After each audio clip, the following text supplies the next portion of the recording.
Allow me to briefly discuss our topic and our method. Famous for his expedition across the Atlantic and his discovery of America, Columbus was an European navigator. He also made room for later European voyages. Despite all the conjectures, it is important to remember certain things of these crucial connections which have had significant influence in human history. Columbus's expeditions inaugurated a period of exploration, conquest and colonization that lasted for centuries, thus bringing the Americas into the European sphere of influence. The transfer of plants, animals, precious metals, culture, human population, technology, diseases and ideas between the old world and the new world that followed his first voyage are known as the Columbian Exchange. These events and the effects which persist to present are often cited as the beginning of the modern era in American history. The first voyage of Christopher Columbus, 1492 to 1493. For his first westward voyage to find a shorter route to the Orient, Columbus and his crew took 3 medium-sized ships, the largest of which was a carrack known as Santa Maria, which was owned and captained by Juan de la Corsa, and that was under Columbus's direct command. On the morning of 3rd August 1492, Columbus departed from Palos de la Frontera, going down the river Rio Tinto and into the Atlantic.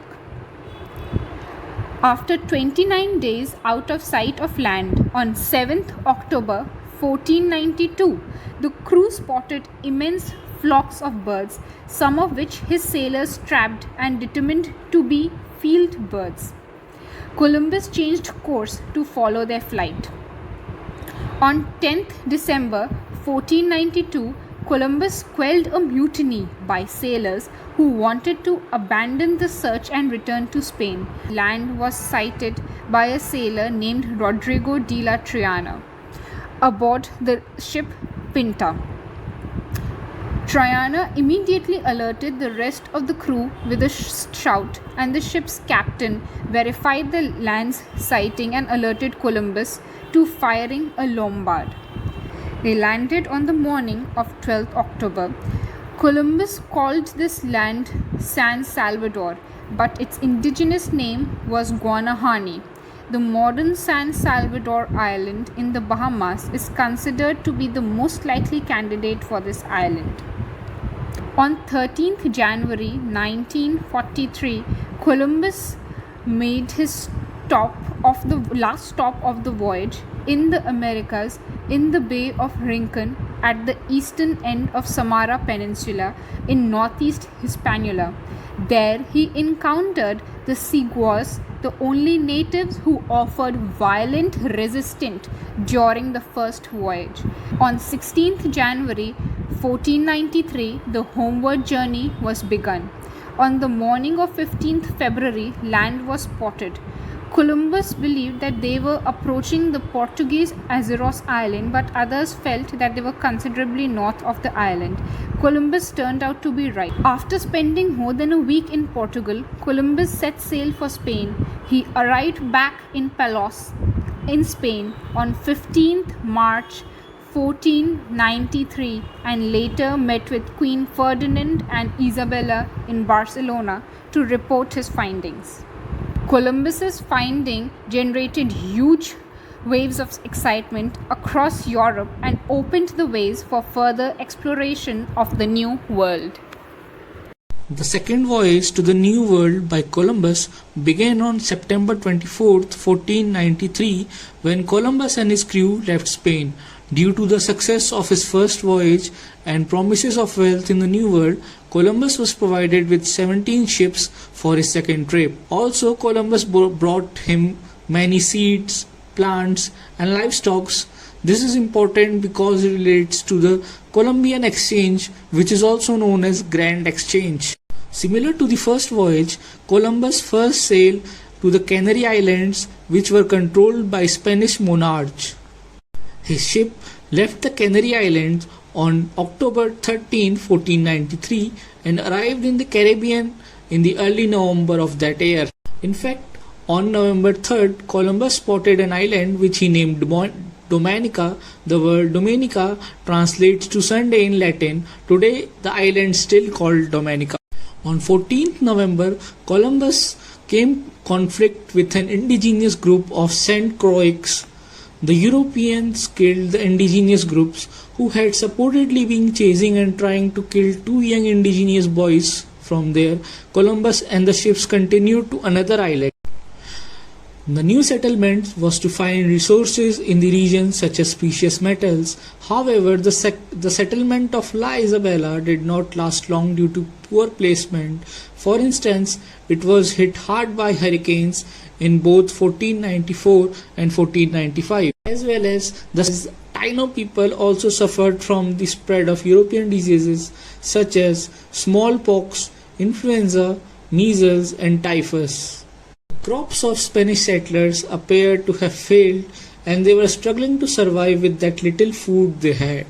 Later, he arrived in the modern-day Cuba on April 30th and explored the island of Jamaica. Later, he remained there for 2 weeks before returning to Cuba and then Hispaniola, as well as the enslavement and poor treatment of indigenous peoples highlighted the cruelty that they were forced to suffer through the centuries that followed.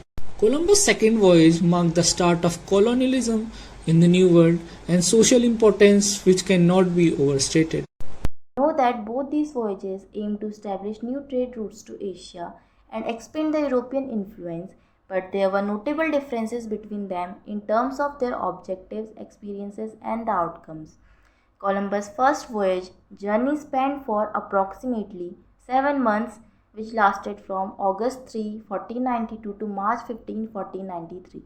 It was driven by the ambitious goal of finding a direct westward route to Asia in search of spices and precious metals. It consisted of a relatively small expedition with 3 ships, the Nina, the Pinta, and the Santa Maria, together with 90 crew members. Columbus' first voyage took him across the Atlantic Ocean, where he encountered several islands in the Caribbean, including San Salvador, Hispaniola, and Cuba. He believed that he had reached the outskirts of Asia. He encountered with indigenous people in these islands, whom he initially described as peaceful and friendly. He believed that they can be easily converted to Christianity. He left his 39 crew members in the La Navidad island so that they can understand these native peoples and the geography of the island more. This allowed him to prepare for the second voyage to this new world.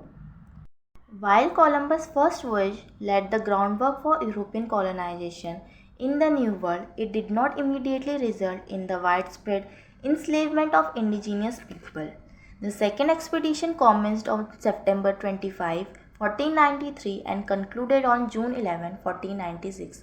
This voyage was significantly longer, lasting nearly 3 years. It had multiple objectives, including exploration of the land discovered during the first voyage, spreading Christianity among the indigenous population, establishing Spanish presence in the region, and seeking wealth and resources. The second voyage featured a larger fleet compared to the first expedition. It included 2 larger ships and 15 vessels, with a larger crew size. During the second voyage, Columbus explored further into the Caribbean, discovering additional islands such as Dominica, Guadeloupe, and Puerto Rico. He also ventured into the Greater Antilles, landing on the islands of Hispaniola and Jamaica. During this expedition, the interaction with the indigenous people were more complex and often hostile. Columbus and his crew clashed with indigenous population, particularly the Caribs, who opposed European intrusion into their territory. While the second expedition built upon the achievements of the first voyage, it also witnessed the introduction of slavery and forced labor in the America. The indigenous population were forced to work in the mines and plantation under harsh conditions. Overall, while both the voyages were instrumental in shaping the course of history, the second voyage of Christopher Columbus was marked by larger scale exploration, increased conflict with the indigenous population, and the introduction of slavery, setting the stage for centuries of exploitation and colonization in the America. Christopher Columbus' first and second voyages were pivotal moments in human history, marking the beginning of the European exploration and colonization of the Americas. Despite facing daunting challenges, Columbus' expeditions reshaped the known world, inaugurating an era of unprecedented global change and interaction. On his first voyage, Columbus' daring journey across the Atlantic Ocean resulted in the discovery of the New World, forever altering the course of history. His encounters with the indigenous people of the Americas initiated a complex and often tragic period of cultural exchange and conflict. The second voyage further solidified the Columbus legacy as he returned to the Caribbean with a larger fleet and the intention of establishing permanent settlements.